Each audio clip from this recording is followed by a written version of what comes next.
Omuvubuka yeegulidde erinnya mu kumasamasa ssente Brian White ng'amanya g'amatuufu ye Brian Kirumira akwatiddwa poliisi y'e Kabalagala oluvannyuma lw'okukuba neiba we essasi mu kifuba eribuzeeko akatono okumujja mu bulamu bw'ensi. Kati ne wajjaga yingadduka nnyo n'atugamba bannaaye abali mu mmotoka wano afande Muzola ngambye mbagambe mbu Victor bamukubye amasasi ali bubi mujje mu mutaase.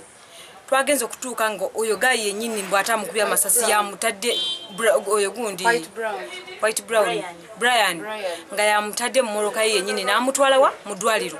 Akubiddwa ye Victor Bituyire nga mu kiseera kino apookeza mu ddwaliro lya IHK gy'ateereddwa ku oxygeni. Okuwa kigambibwa nti yabadde ava kukola ku woteeri y'ekiro ku ssaawa 8 ebuziga Mawanga kulidde Munyonyo era nga yabadde ne munne nga bajja boogera kyokka bwe babadde bayisa maka ga Brian White n'abuuza abajja bawoganira ku kikomera kye n'ajjayo emmundu ekika kya bastola n'amukuba amasasi. Okuba baneighbors basanze mmoloka ng'eyingira mu geeti eyiye oyo omusajja yamukubye eya Brian n'agamba mbu abo baana boogera kumpi n'ewange mbu n'afulumayo ng'alina ki pisto n'asikaaliwe ng'alina emmundu mbu kati mbu Victor n'amubuuza oyo gwe yakubye amasasi n'amubuuza lwaki ombu n'agamba tomumanyi amuyo neiba mu Victor n'agamba kakati essasi limu ligenda okusooka okukwata olyoka ombuye lwaki oli wano buno obudde.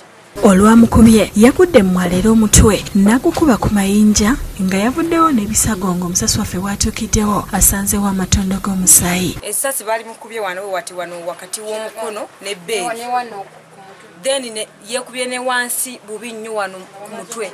Brian White olwamaze okukuba munne yamutusiza mu ddwaliro Ensambya ng'eno poliisi gye yamukwatidde. Abooluganda lw'omukube okuli Karen Businje, Shira Katushabe n'ab'ekitondo bannyonnyodde ku byabaddewo era ne bategeeza nti kye baagala ye muntu waabwe okujjanjabibwa n'okuliyirirwa. Tubadde tusaba White Brown ajanjabe mukama waffe abeere bulungi, tetulina kirala kye twagala, asasule n'ebintu byayonoonye kuba olwedde ayonoonye tayimu ye takola kati agenda amulemaza kati.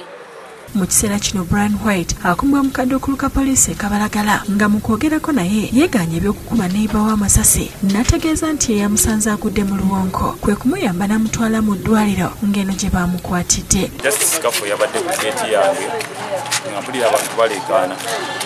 By the time we nafulumidde nga ndaba omuntu agudde awali helpless nengezaako okusitula omuntu ne mutwala mu ddwaliro nga bw'omanyirira munnange gwe bakwatidde ku ssimu yaba n'obuzibu naye nze nabadde ku Samaritan nga kyabadde ku geeti yange. Tutuuseeko ku ddwaliro Bituhirwe gyali mu kujjanjabibwa ng'embeera ye tennabeera bulungi ng'asseza mu bupiira. Amyuka omwogezi wa poliisi mu Kampala n'emiriraano Luke Owesigire ategeeza bannamawulire nti Victor okukubibwa essasi Brian White yamwekengedde bwe yabadde ne munne nga bamugoberera ku ssaawa 8 ogw'ekiro. N'ababuuza lwaki mumugoberera bwe bamuzzeemu obubi n'ajjayo emmundu n'akuba Bituhirwe essasi. Brian White kati yakumira ku poliisi yaffe e Kabalagala. Agamba nti Brian White agenda kuggulwako omusango gw'okugezaako okutta omuntu ng'essaawa yonna wagutwalibwa mu kkooti avunaanibwe. Ssenfuma Joseph Innocent ne Robin Anantale y'okusakidde eggulire lino ku Lwabukedde TV.